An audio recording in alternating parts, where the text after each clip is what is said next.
this opening bit we can kind of clip off, so that's good. I'm taking a course in editing. Yeah, he's teaching himself how to edit now. That's very cool. And he's sitting in a low chair.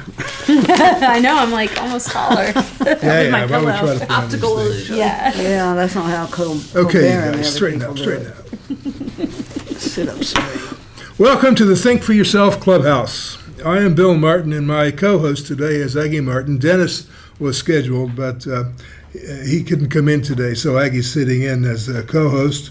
Today we're interviewing Eva Bloom and Alicia Miklos about food insecurity in Southeast Ohio.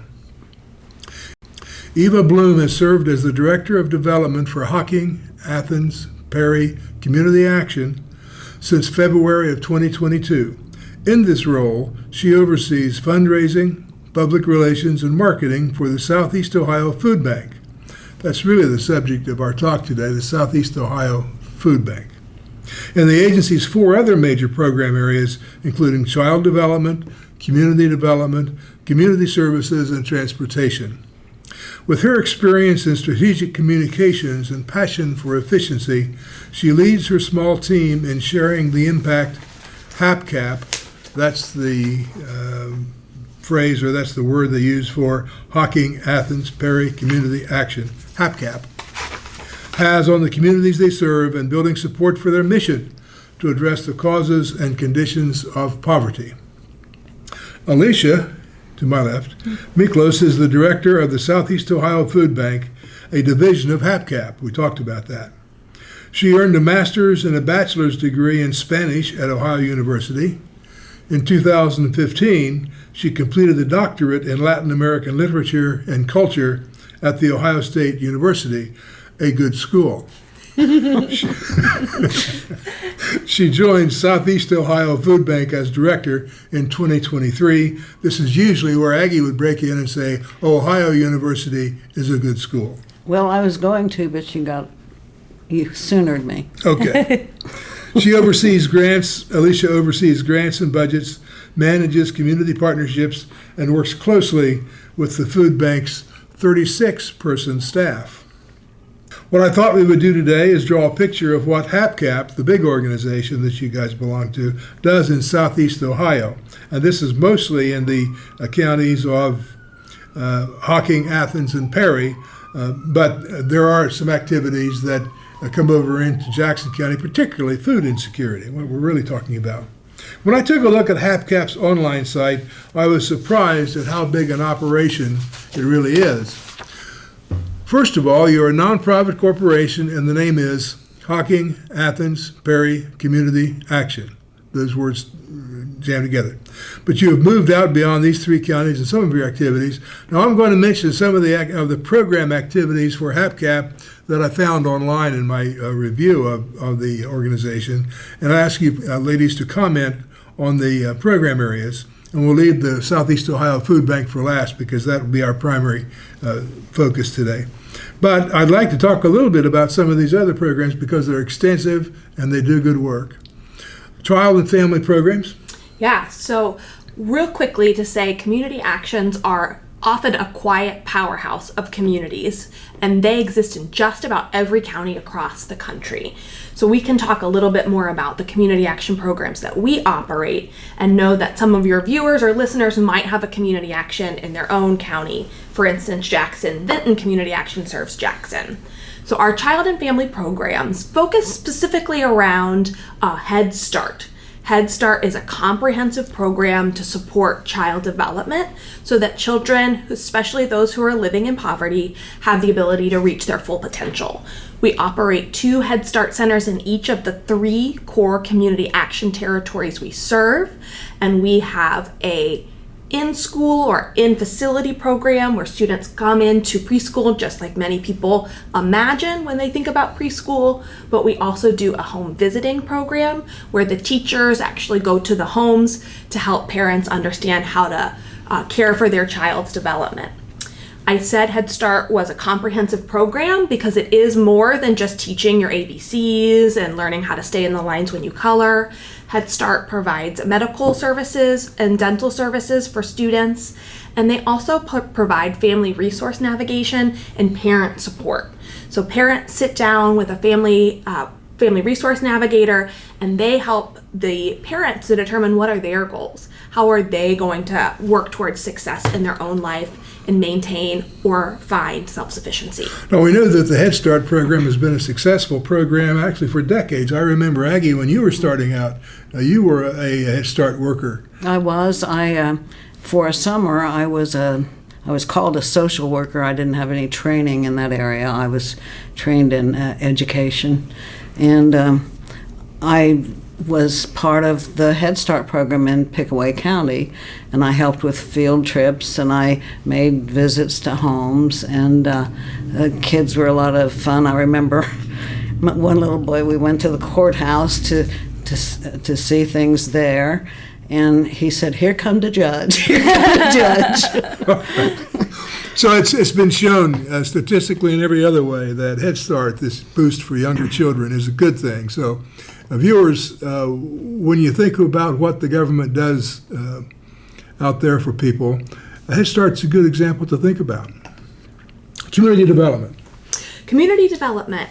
We administer community development block grants for right now for Hocking, Athens, and Perry counties. That's federal funding that is used to support community infrastructure, specifically in economically distressed areas like we are down here in Appalachian, Ohio. Some of those projects have include repaving roads, putting new roofs on firehouses. We've done lots of parks, and what it does is help to restore really the fabric of that community that can sometimes get frayed because maybe the tax base isn't there. And so maybe in a larger community that's collecting taxes from its residents, they wouldn't have any problem repaving those roads and keeping those community infrastructure strong. But in some of the more economically distressed areas, there needs to be a little assistance. Public infrastructure. Public infrastructure, exactly. And career services. Career services, we have a variety of different programs that fall under that umbrella. Probably our largest is called the Comprehensive Case Management Employment Program that we work in partnership with Job and Family Services to do that program. It helps individuals who are 14 to 24 years old overcome barriers to work. Maybe they've never had a job before and don't know how to navigate calling off, which is sometimes seems like, well, you just pick up the phone and call your boss, but sometimes it's scary to think about, having to make that phone call. Getting access to transportation to get to work. Sometimes folks have trouble buying their uniforms. They don't get paid for 2 weeks, but they need certain apparel to wear in on their first day. So that is a program that works one-on-one with individuals to help them overcome any barriers they have to becoming fully employed. So that's a job boost. Job boost, yes. Out of the community. And I have one on my list here that I particularly like, and that's transportation. Yes. You folks run several transportation systems. Would you describe those? Because we've touched upon transportation in some of our other work here. Yeah. Our transportation really does go over most of the state through the Go Bus, which many of your viewers may have seen on 33 or 3250. What you're saying is Geo Bus, Go Bus. Go Bus. Go Bus. That's the bus you see out there. It's usually green. You mean it's not Go Bucks, huh? Although, we can support. Exactly.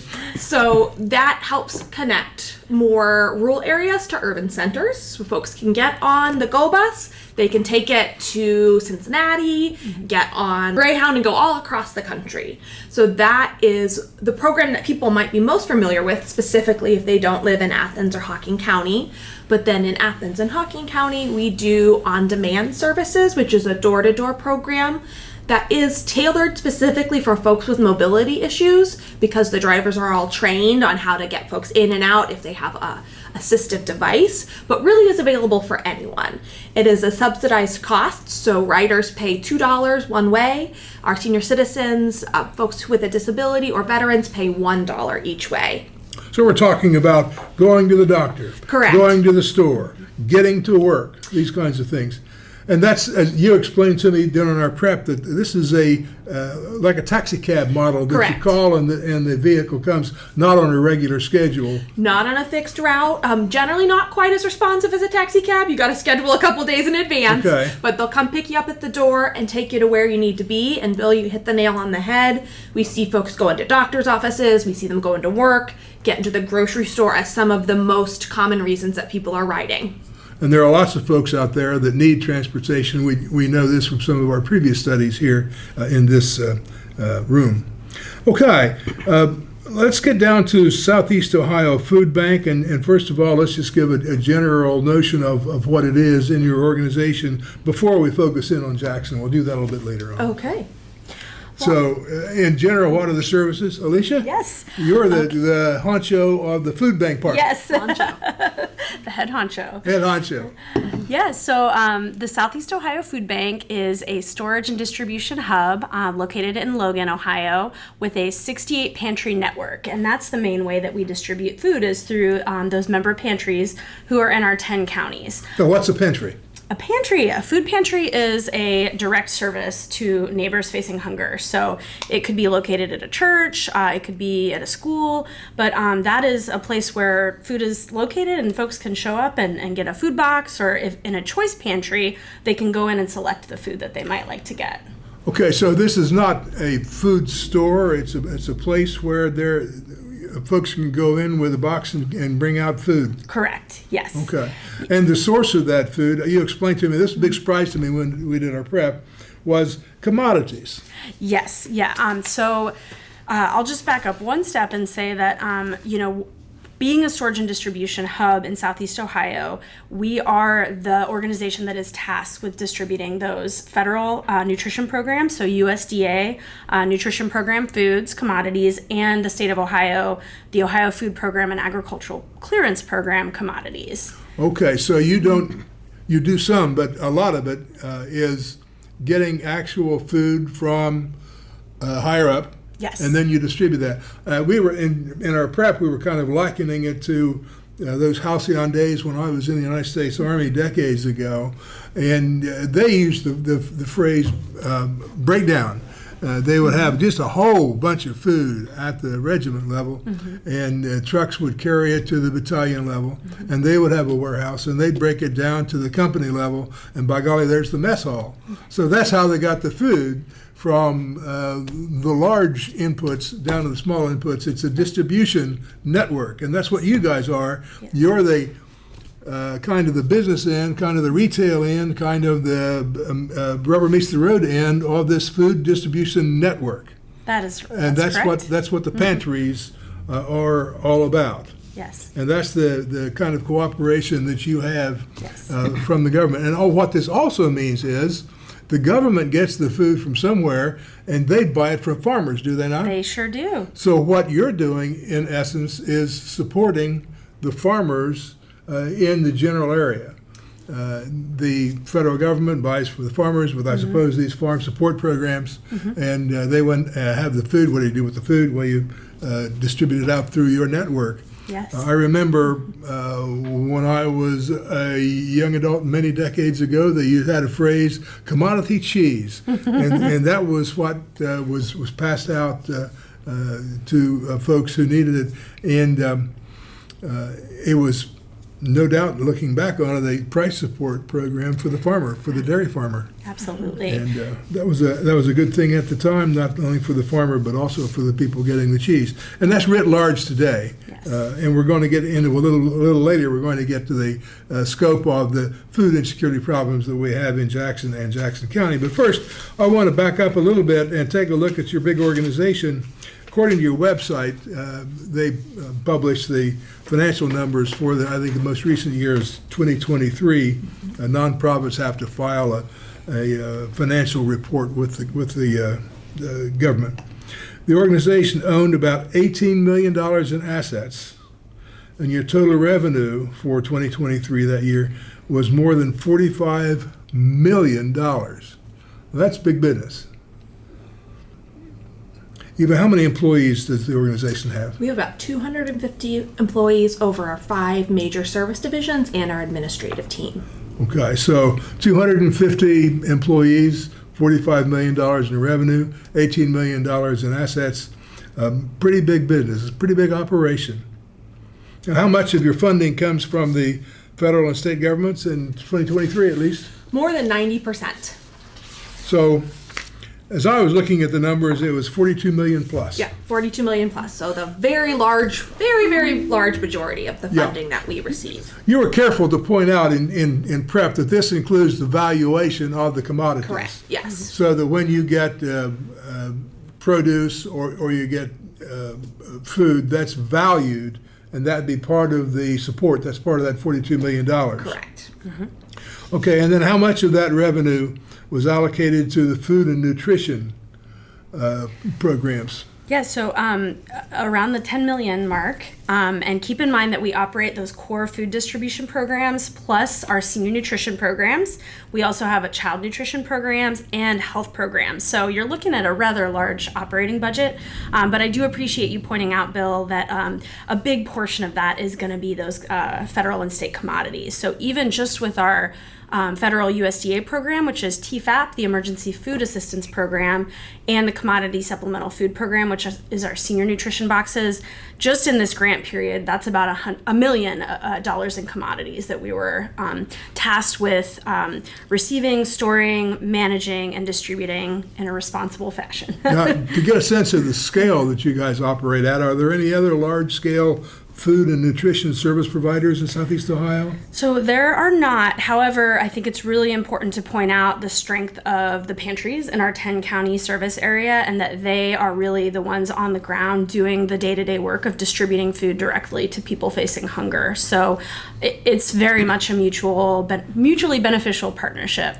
Sure. But if you look at the analogy of the retail outlets, what you're talking about, the pantries, the wholesale guys, you guys,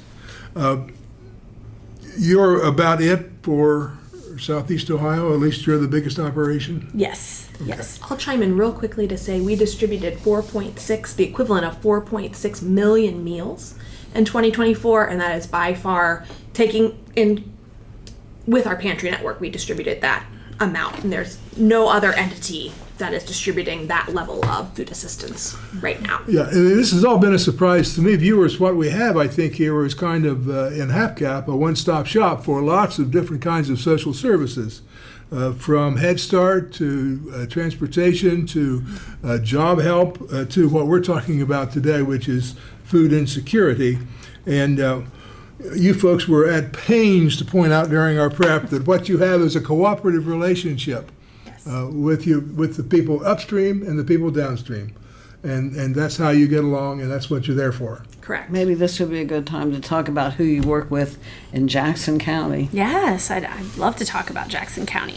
So we have, I didn't count, 1, 2, 3, 4, 5, 6, 7 agencies. I'm so sorry. 7 agencies, pantries that we're working with in the county. So we've got Bethel Ridge Pantry, Jaffe, which is Jackson Area Festivals and Events, Jesus in the Hills Food Pantry, My Brother's Place, the Oak Hill Pantry, and the Food Program and Clothesline of Jackson. My Brother's Place is in Wellston, I think, isn't it? I think it is. Is it? Yeah, that Yeah, sounds so there are a right. lot of, some of us kind of focus in on the city of Jackson, probably shouldn't, but we do. Oh, yeah. So you're talking about Jaffe and the food bank on Broadway Street? Here in Jackson, the city. Here in the city of Jackson. But I'm talking about. Jesus in the Hills is out of town, and My Brother's Place. What was the Oak Hill place? It's Oak Hill Food Pantry. Yeah, and that's pretty typical of other counties that we serve, seeing that there are many smaller pantries out kind of in the rural areas, which we're very thankful for due to transportation barriers that people in our service area often And the deal with. Bethel one, I don't think I've seen where. Oh, that's probably Bethel Ridge. over in toward Beaver. Yeah. Yeah, from what you've said so far, you have largish warehouses full of food, and you distribute that or transport that food to the pantries, to Correct. the retail outlets, so to speak. And how does it get from one place to another? Well, so we have a fleet of trucks. We have 2 semis and numerable box trucks. So every morning our warehouse staff is going in and they're picking orders for the pantries. putting them on the trucks and driving out. So our staff spends a good bit of time on the road getting that food out to the pantries. A small portion of our pantries do pick up at our facility in Logan, but the vast majority are receiving delivery. Yeah, it wouldn't be surprising to think that the cost of transportation would be burdensome for a Yes. small pantry. That's right. Oh, absolutely. Yes. Yeah, for the pantries, definitely. Pretty burdensome for you too. I imagine. Well, I guess it's kind of like a regiment distributing their food to battalion, and battalion to the country. You got to get it out there somewhere. That means a truck. That was when they had real food and cooked it instead of MREs, right? Back in those days, they cooked the food and they call them mess halls. And then there was KP duty as well. I know that It all. wasn't I know all on about paper and KP. plastic. Yeah. The privates got to do KP. Okay, so that's how we distribute the food, and that includes Jaffe. It includes our local food bank. And can you ladies talk a little bit about the scale of the Jackson County operation? Do you have any statistics on We that? sure do, yeah. I believe, Eva, do you want to start with the 2024 Sure. statistics, and then I'll Yeah. talk about 2025? In 2024, we and our pantry network served 6,605 people, and we provided the equivalent of 501,283 meals. So if you break that into pounds, that's how our food goes out, because we don't actually serve meals, but it's hard for people to get their minds around how much food that is. So it's a little bit more than 600,000 pounds of food came into Jackson County last year. And then for this first half of 2025, we served 3,755 households, which is about 1,454 individuals. And the meal equivalent that went out in this first 6 months of 2025 is 237,522 meals to Jackson County. So hundreds of thousands of meals worth of commodity food comes into Jackson County through these programs. And I think during prep, I just tried to get a number that doesn't bedazzle us, so that we could kind of jump on a number. At one point, you folks were saying that in a year there would be 6,605 different individuals that received food That is what we saw in 2024. in 2024. Now, 6,605 individuals. You compare that with the population of Jackson, which is Jackson County, Aggie, what, 36,000? Always used to somewhere in think it there. was 30,000 to 36,000 in there. So that's a pretty good percentage of the people that live here. So, according to data gathered by Feeding America, the food insecurity rate in Jackson County is 18.2%. So that's more than 1 in 5, almost 1 in 4 folks. So when you're in the grocery store and you're seeing 4 people, one of those folks is probably having trouble affording all the food they need in that trip. Well, I think all of us have been in the grocery store and have seen people negotiating food stamps or that card that they get. Yes, the SNAP. Yeah, sure. So now the next question, and one that I think should be on all viewers' mind, is what will happen to your operation for food and nutrition under the so-called Big Beautiful Bill? You want me to start? I'll You hop go. in. We'll tag team this Yes. one. It's a big topic. Yes. We did not see any direct funding reduction to our core programs that we operate in conjunction with the USDA. That is primarily the emergency food program and the commodity supplemental food program. So what that means is the commodities that the government buys from the farmer will continue. The farmers will continue to have their market, and the food will be available and continue to be distributed out, big warehouse, small warehouse, out to the pantries. Yeah, now there is a farm bill that might need to be passed. Well, our farm bill will expire at September 30th this year, and that's what controls all those. My recollection of processes. farm bills is they're magic. They're never, nobody ever holds up a farm bill.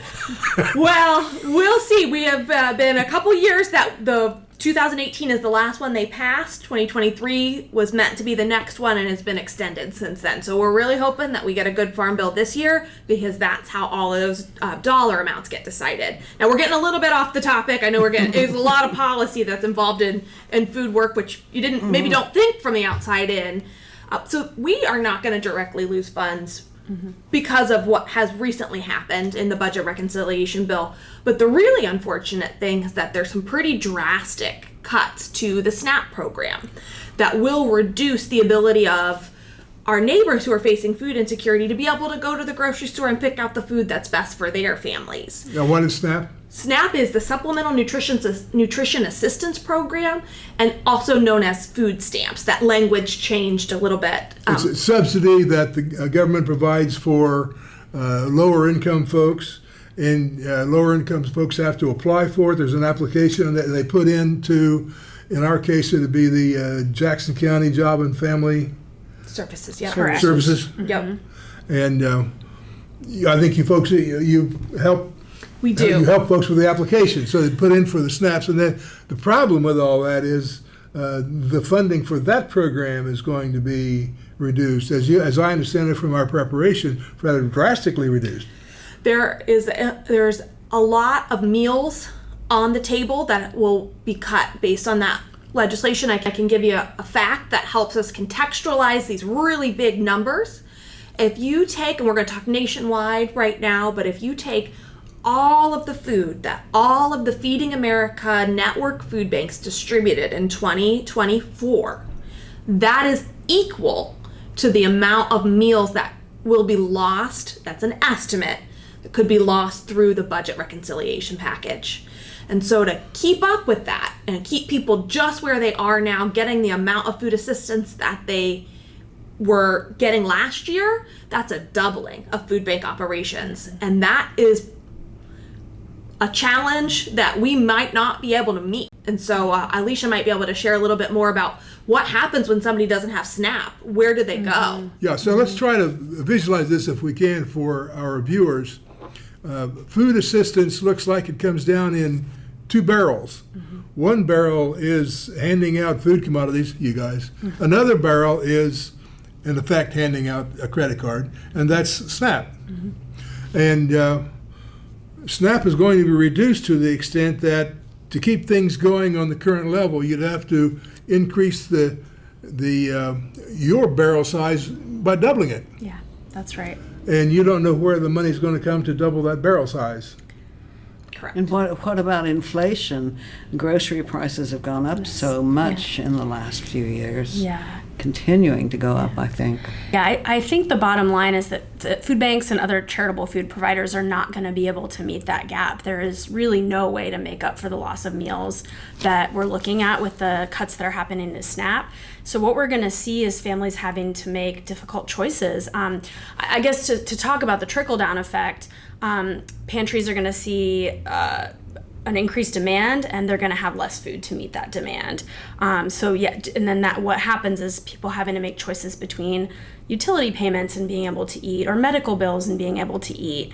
So it really is, it has a trickle down and a spreading effect. Yeah.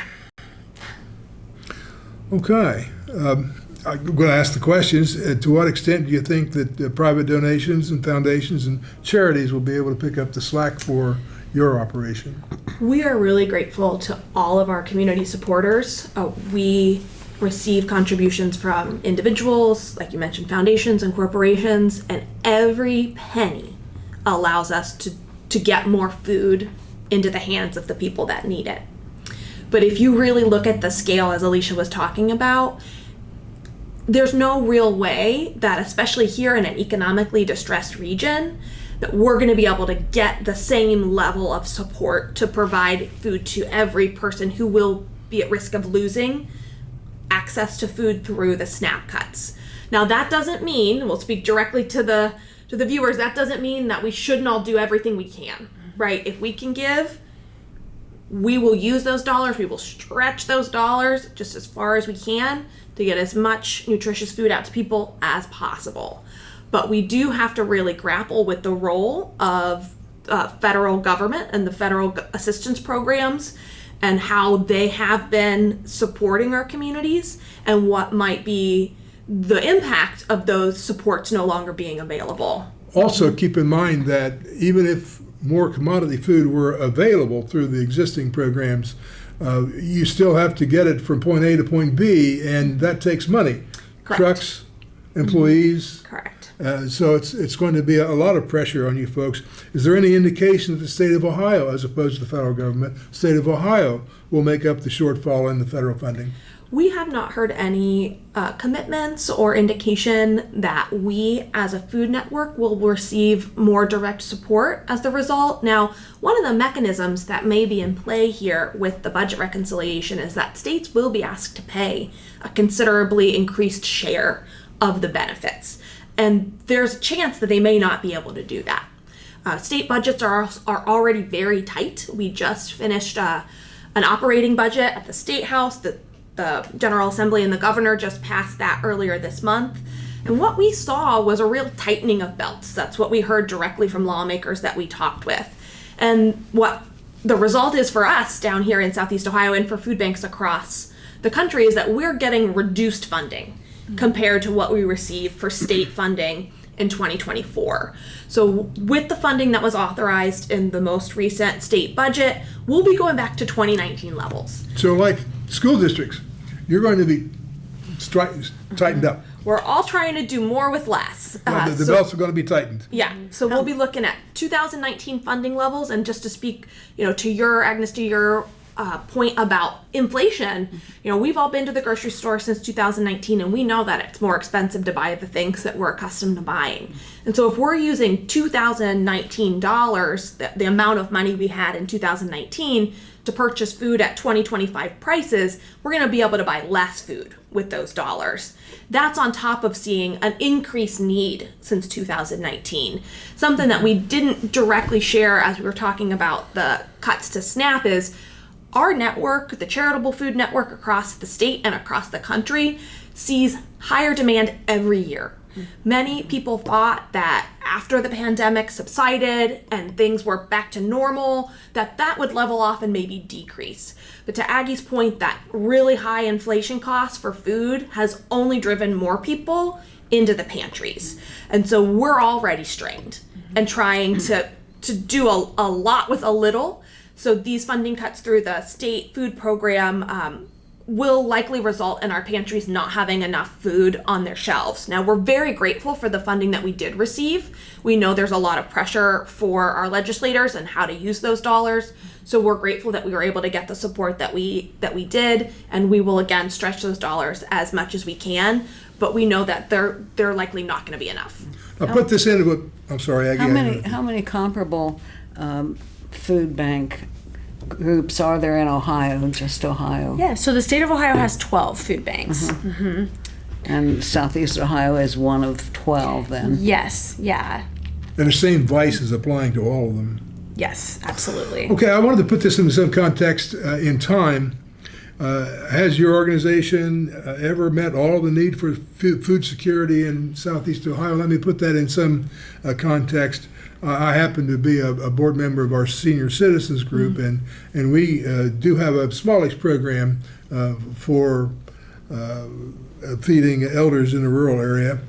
It's not Meals on Wheels; it's a different name, but same idea, delivering hot meals to folks in the rural areas who might not otherwise have a hot meal that day. And we have a waiting list of qualified people. Always have had a waiting list. You do the best you can, but you can't meet all the need. And I suspect that's the way it is in your biz as well. So there is a need. We've never been able to fully meet the need, and we're going into a period of belt tightening on what we do have. That's right. So that's the picture that we want to portray to our viewers, and you'll do the best you can with what you end up with. Correct. Okay, so I think we're about ready for final remarks, and please feel free to give out any addresses for people to send money, send donations. That's part of what we're trying to do here, is to help you tell your story. So, Eva and Alicia, do you have any final remarks? Yeah, I can go first, and then Eva, if you want to. Yeah, I just, kind of back to your point about the need that exists in Southeast Ohio. Yeah, I just emphasize that, it's not just, the working poor who are going to the food pantry and needing some assistance. It's seniors on fixed incomes. It's grandparents who are raising grandchildren. It's people with disabilities. In the state of Ohio, we did a statewide hunger survey last year in 2024, and we got a lot of data from pantry users. And looking at our service area here in Southeast Ohio, 66% of households that use our pantries either had a child or a senior in their household, and 32% of households had someone with a disability. So, the other thing is that half the people that we surveyed are also working, even if it's just part-time, seasonal, temporary, and, they're still not able to meet the need with the rising food costs and inflation. So, that is to say that this is a community problem, and it impacts the well-being of the whole community when people can't have access to the healthy food that they need. So I will just say that despite all of the challenges, it is still our goal to eliminate hunger. We are really committed to our mission to helping those in need in our community here in Southeast Ohio, and we're going to just keep doing the work every day, no matter how tough it gets. So. Yeah. Thanks, Alicia. It's really helpful to put that in context. And so just to kind of reiterate those statistics, essentially anyone who can work is working. You've got half the folks employed, and you've got the other half who are retired or disabled or dealing with a chronic condition. And so just making sure that the real picture of who is accessing this network gets out there for folks. As the director of development, I think it's my opportunity here to share for our viewers, our listeners who want to do something to help. Every dollar can be put to use in Jackson County and throughout Southeast Ohio. You can support the pantries directly. That's they often have donation drives or food drives. So if you want to help a Jackson County pantry, by all means, reach out to them. I'm sure they'd be very happy to hear from you. There's lots of ways to support. Financial is a big one. If you want to support the Southeast Ohio Food Bank directly, you can do so online. That's probably the easiest way. It's hapcap.org, and that's /give, SEOFB.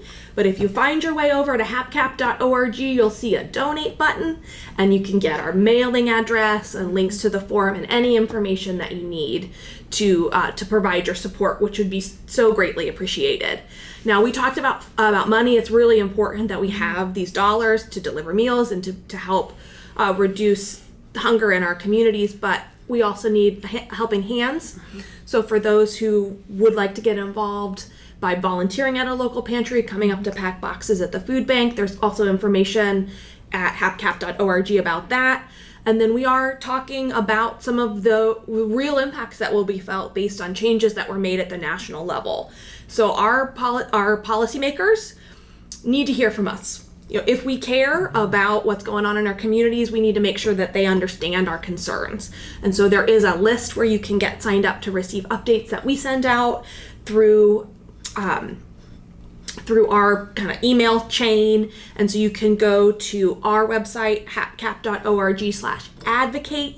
You can get relatively up-to-date information. Things change quickly. We try and keep it up there about how some of this shifting landscape around federal funding is impacting all of HapCap's programs and ways to connect to make sure that your voice is being raised and heard in the conversation about how do we want to care for our vulnerable community members.